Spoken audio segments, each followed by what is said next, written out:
Hi, I thought that I would do a quick video about audiobooks.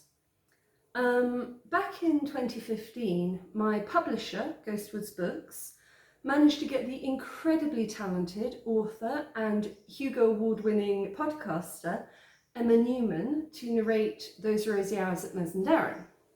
Now, since then, I haven't really thought about audiobooks until I got locked in my house for, I think, 3 weeks, 6 weeks? I kind of lost a bit of touch with time at the moment. But it's given me a lot of time to think about projects I'd like to do and just to experiment with things. So at the moment, I'm working with a group of really talented professional actors and voiceovers to produce an audiobook of my recent release, The Children of Lear. Now, this has been an incredible learning experience for me. I've really started to understand the level of recording involved in a professional audiobook, the amount of time it takes, the amount of editing. There's a huge amount to consider in that. And a while ago, somebody on Twitter asked whether there would be an audiobook of The Tangled Forest, which is a collection of stories I did. And to be honest, I hadn't really considered it. But again, being in isolation for so long, I've started to consider it. And I decided that I might have a go at producing it myself, doing it myself. And it's a good book to start with because of all the books I've written, it's the one that has no difficult accents in it. But as some of you probably know, I live in Kigali in Rwanda, and audio editing to a professional standard here is really quite tough. For a number of reasons. Firstly, it's quite difficult to get the equipment that you want or need. And secondly, houses here, soundproofing is not really a thing. And what I'm going to do is I'm going to take you around my house very quickly and just show you some of the main issues that we face. But it occurred to me whilst I was doing this that I am not the only person in the world living in a country where perhaps resources are hard to come by and maybe the recording environment isn't ideal. So, I still don't know whether or not this audiobook is ever going to happen or whether or not it will be publishable when it does.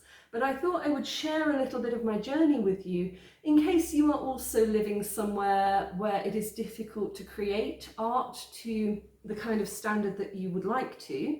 And maybe you could share some tips with me, and maybe along the way I might have something that's helpful to you.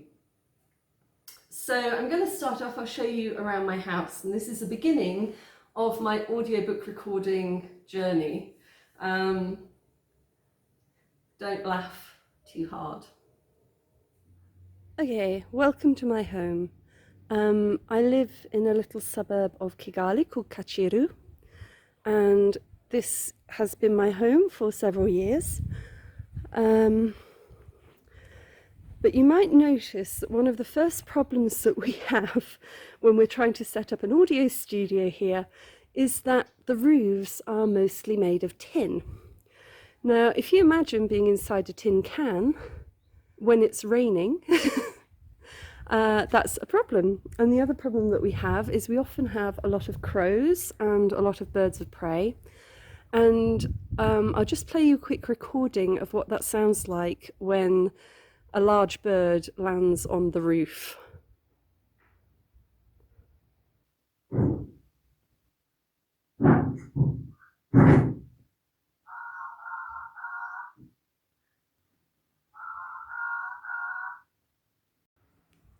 So as you can imagine, there really isn't much that you can do about that. You just sort of have to work around Mother Nature. But it's quite upsetting when you are really getting into a story and suddenly the birds start off and you have to pause. Okay, so this is my guest room. And as you might notice straight away, there's a bit of an issue with the acoustics. So literally all of these walls, they're very thin, they're plastered, all of the floors are concrete, so there's a heck of an echo goes on in here, which of course is an issue for recording. And as you might also notice, in every single room in the house we have air vents, and air vents are literally just holes from the inside to the outside of your house with a little bit of mosquito net across it.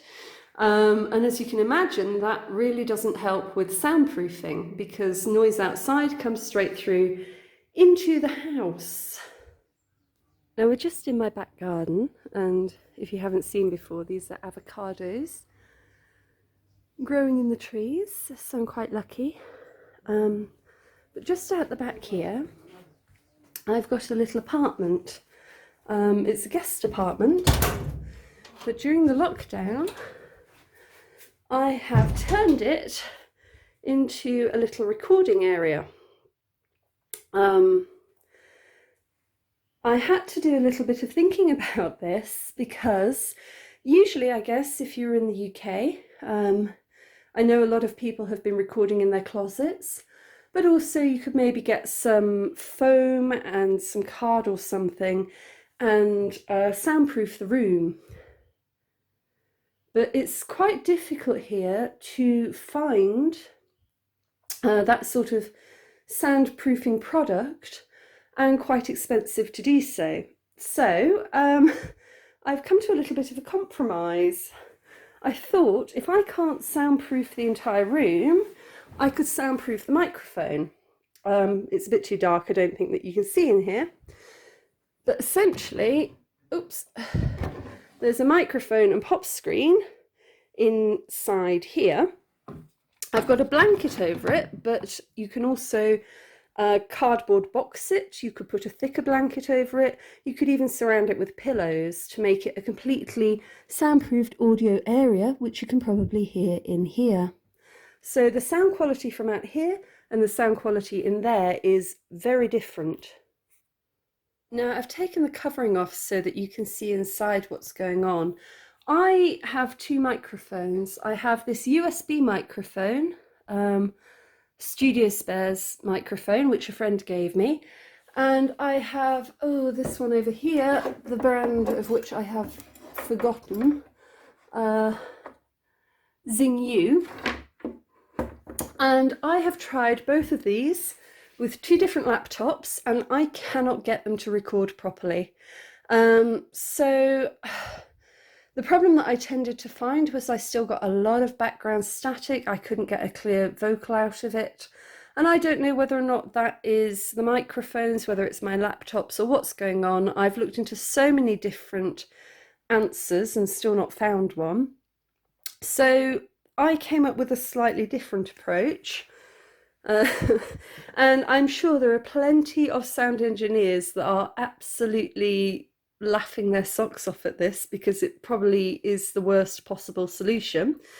But I got a small condenser mic that works with my my Samsung, what have I got, an A30S, and I actually use the larger microphone to clip the little microphone onto, and I plug the other end into my phone, and I find that when I record with my phone, I don't get any hiss and pop at all. So when I go to do noise removal of background noise, it's pretty much perfect.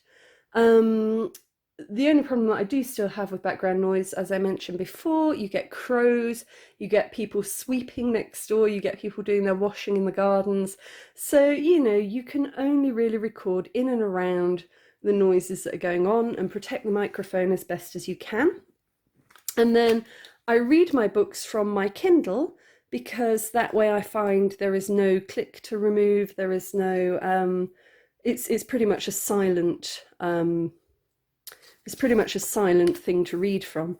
I also have a little note on here, chapter number, because when I start to record, I always forget to say the chapter number at the beginning. So I'm constantly having to do that as a pickup and insert it into my recording later on, which is not ideal. But this is my little home recording studio that I have put together and improvised in times of extreme need. And we will only find out if that has worked by the time that I get to the end of recording my book. So just to add to this, I've included a link at the bottom which leads to a sample, so you can hear what a recording sounds like when it's been through my improvised booth and come out the other end of Audacity.